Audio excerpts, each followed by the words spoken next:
ذکر الله تبارک وتعالى په قران کې کړی دی اقتربت الساعه وانشق القمر سپوږمۍ په منځ باندې وشلېدله قیامت را نږدې شوی دی ځکه د قیامت د علاماتو نه یو علامت دا هم دی چې سپوږمۍ به په منځ دوه ټوکړې شو او هغه علامه واقع شوې ده اقتربت الساعه وانشق القمر قیامت را نږدې شوی دی ځکه سپوږمۍ په منځ باندې دوه ټوکړې شوه وَإِن يَرَوْا آيَةً يُعْرِضُوا وَيَقُولُوا سِحْرٌ مُسْتَمِرٌ دوی هر قسمه معجزه ویني کنه دوی دا جادو دی دا جادو دی نو دوی بیا په نبی علیه الصلاۃ والسلام باندې ایمان رانوړو اوس دلته یو اعتراض راځي او هغه دا ده کوم قوم چې فرمایشي معجزه د پیغمبر نه غوښتي ده کنه دا د الله قانون دی ګوره د الله قانون دا دی چې هر پیغمبر له معجزې ورکړي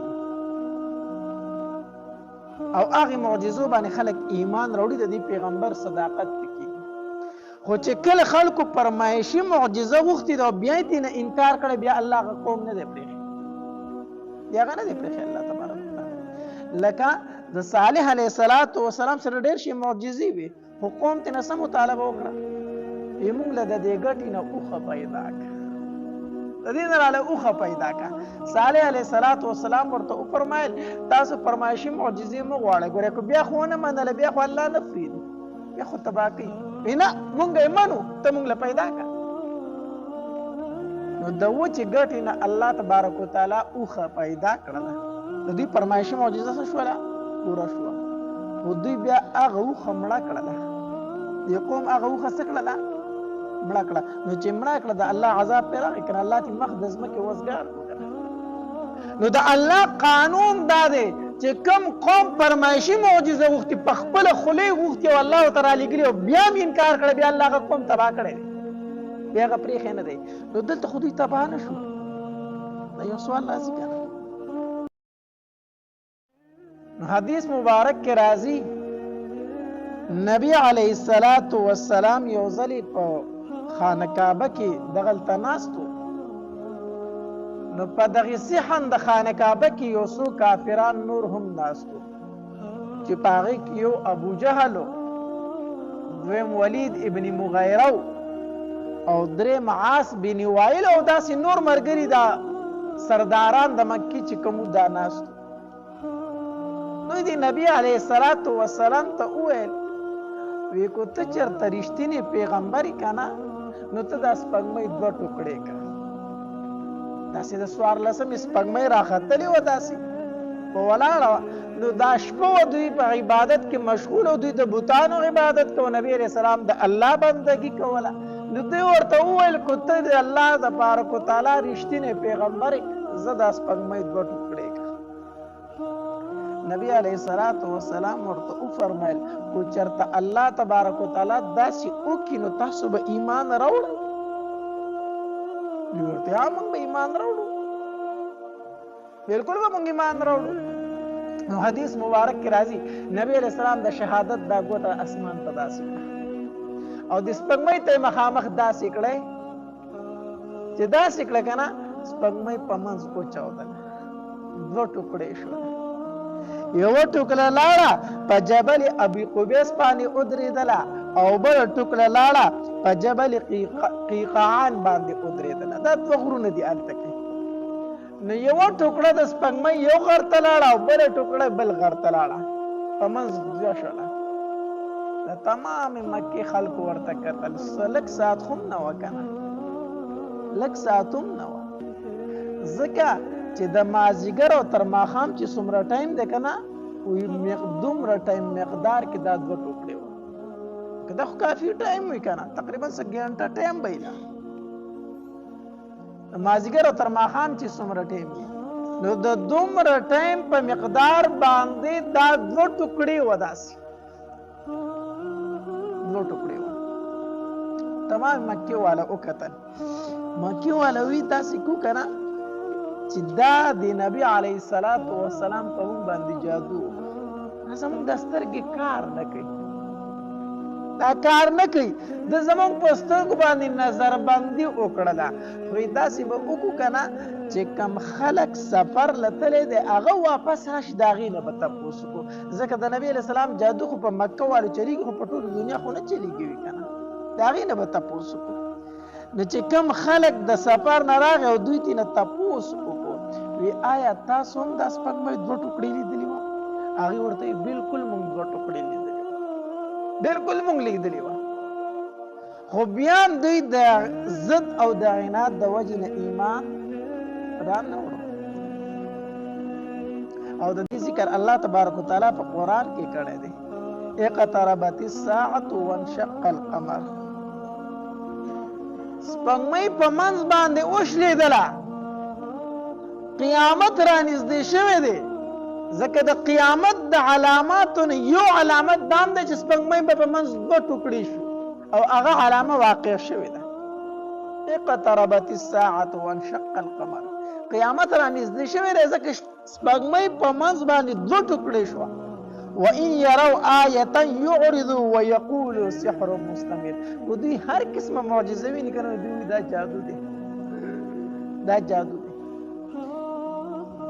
نو دوی بیا هم په نبي علیه السلام باندې ایمان رانوړو اوس دلته یو اعتراض راځي او هغه دا ده کوم قوم چې فرمایشي معجزه د پیغمبر نه غوښتې ده که نه دا د الله قانون دی ګوره د الله قانون دا دی چې هر پیغمبر له معجزې ورکړي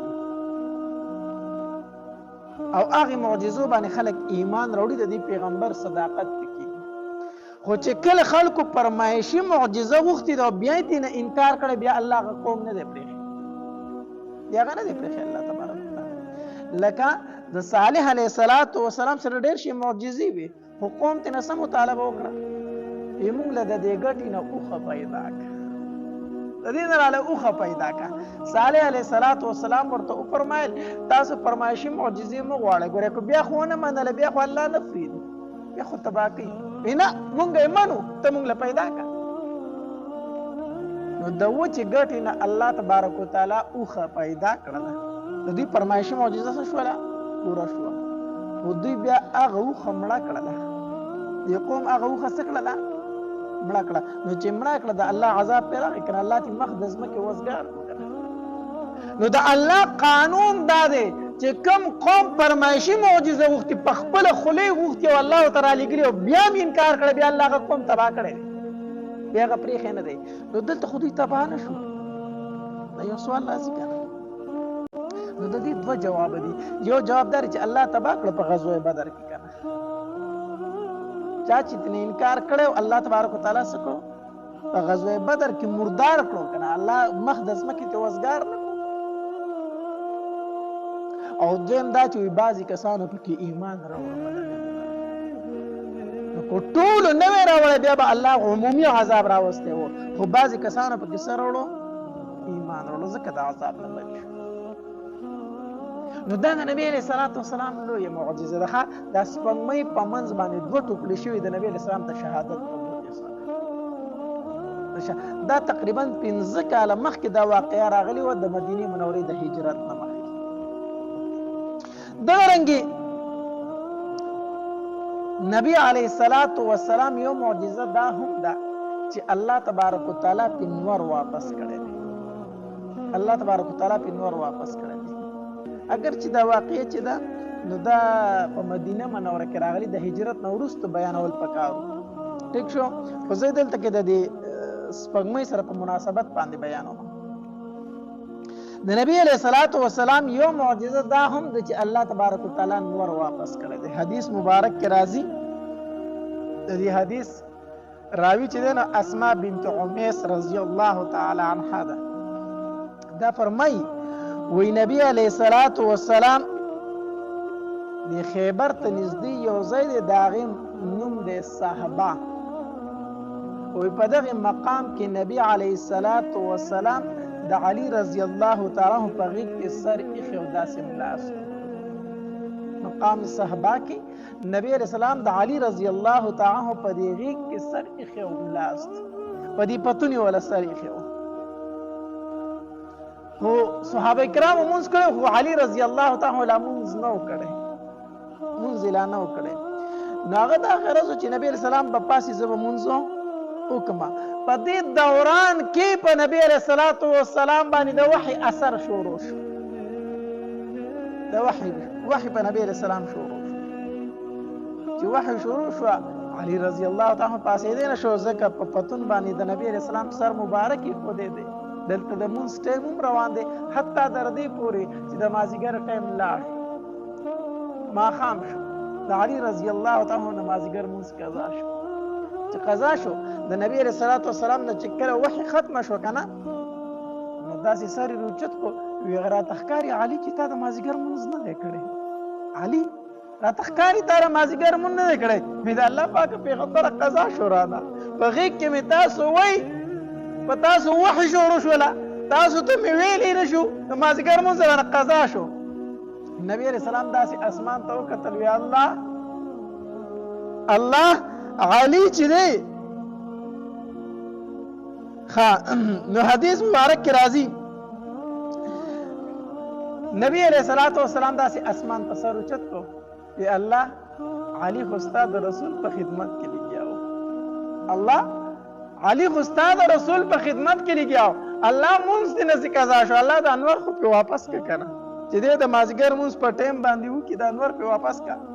حدیث مبارک کې راځي وی الله تبارک وتعالى انور واپس ک. اسماء بنت عمیس رضی الله تعالی عنها فرمایي وی داسې نور اولګدو چې په غرونو باندې د انور شعاګانې رالي د نور شغلې رالي بیا رڼا شوله.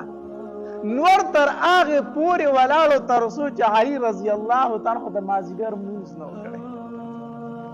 چې کله علي رضی الله تعالی د مازیګر مونځ وکړو که نه پس د هغې نه ماښام شو.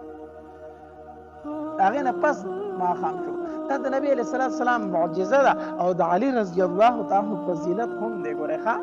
د هغه صحابي دی چې د چا د پاره الله تبارک وتعالی نور واپس کړی دی. د هغه صحابي دی. نو دا د نبی علیہ السلام معجزه ده. دا یو د نبی علیہ السلام معجزه دا وه چې الله تبارک وتعالی نور ایثار کړی و. نور یې څه کړی و؟ ایثار کړی و، په ځای یې ودرولی و.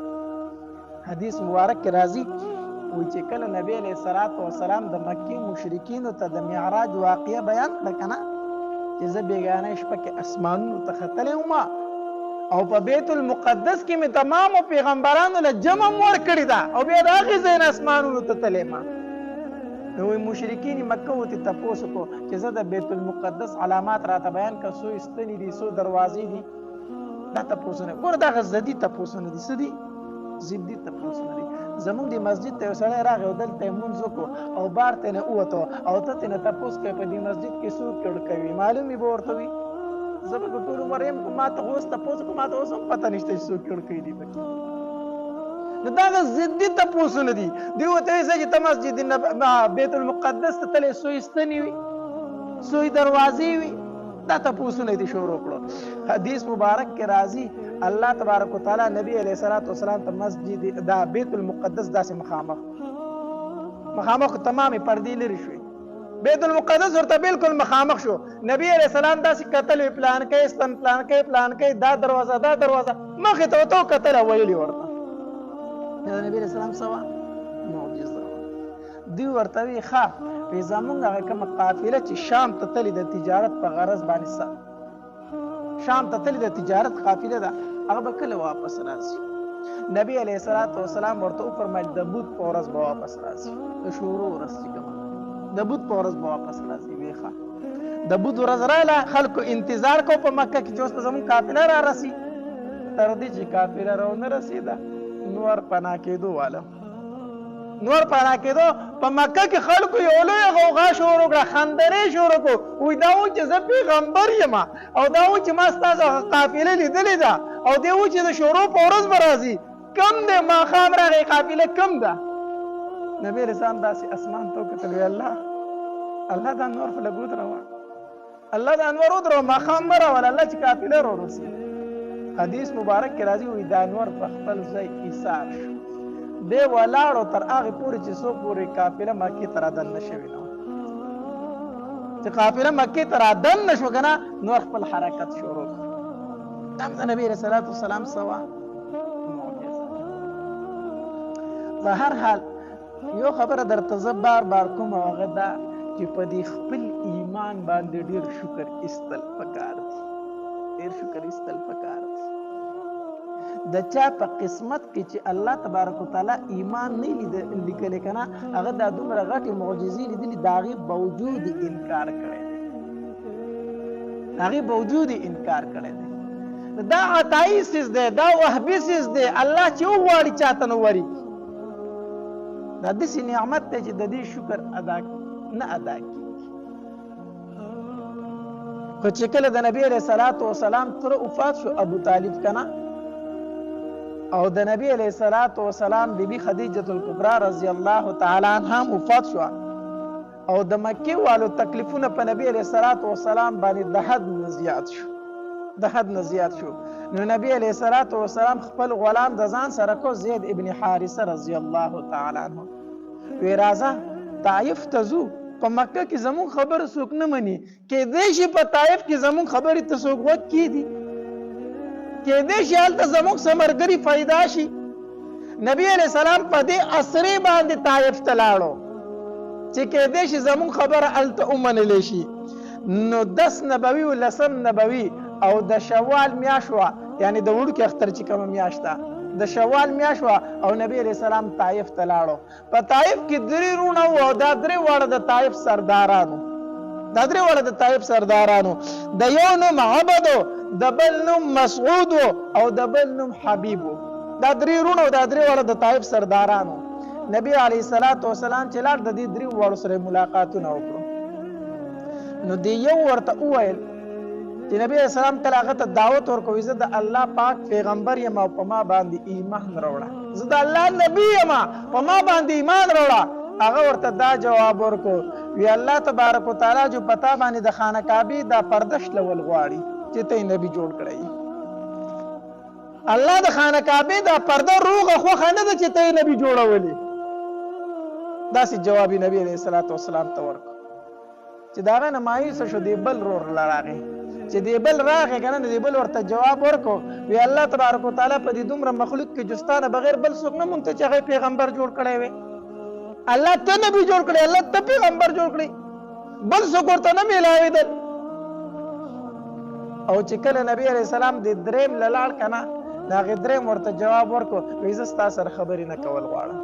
زه ستا سره خبرې نه کوم، د سره خبرې کوم نه. وی ځکه کو چېرته ته د الله پیغمبر یې او بیا زه ستا انکار کومه نو بیا به په ما باندې د الله عذاب راشي، او کو ته د الله پیغمبر نه یو دعوه کوي نو بیا ته داسې انسان چې ستا سره د خبرو د سره ضرورت نشته دی، زه ستا سره خبرې کوم نه، خو ایمان یې رانوړ خبرې ته غوږ کېنښود. نبی علیه الصلاة والسلام چې د دې 3 واړو نه ناامیده شو نو واپس شو. نو په کار خو دا وه چې خبره خو نه منله، خو زه مسافر دی پرېږده وایي چې ځي. خو دا دومره ظالمانو چې د طائف کم هلکانو داسې لوفر ټایپ هلکانو هغې ته یې اواز وکړو وی دا کم هلک چې راغلی دی، دا مسافر چې راغلی دی، دی وایي زه پیغمبر یم، په کاڼو یې وولی، وی ولی په کاڼو، وی شړی د طائف نه. نو د طائف چې څومره هلکانو لوپرانو او ماشومانو هغه په نبي علیه الصلاة والسلام پسې شو. وروستو د طائف لوپران هلکان دي او مخې ته د 2 جهانو سردار روان دی، مخې ته د 2 جهانو سردار روان دی، او شاته پسې هلکان چغې وی او په کاڼو یې ولي، په کاڼو باندې ولي. نبي علیه الصلاة والسلام سره زید ابن حارثه دی، روایت کې راځي و چې په نبی علیه السلام په ګزار کې د زید ابن حارثه رضی الله تعالی عنه ته ځان مخې ته کړ. وی نبی علیه السلام به چې یو قدم په ځمکه کېښود نو دوی به د خپه په غرګي وویشته، نو چې هغه به اوچتوله بله به یې کېښوده نو دا بله به په غرګي وویشتله. په نبی علیه الصلاة والسلام باندې دومره د کاڼو ګزارونه وکړو، دومره د کاڼو ګزارونه وکړو چې د نبی علیه الصلاة والسلام د خپو نه وینې روانې شوې. دا کاڼی چې دی دا څه وینې کوي خو ځای نه که نه، دا څه غشی خونده چې ځای وینې کوي. کاڼي خو په کاڼي سره خو پاله اسانه وینه نه راوځي، خو دومره زیاتې په کاڼو باندې ویشتو، دومره زیاتې ویشتې د نبي علیه السلام د بدن نه سره روانې شوې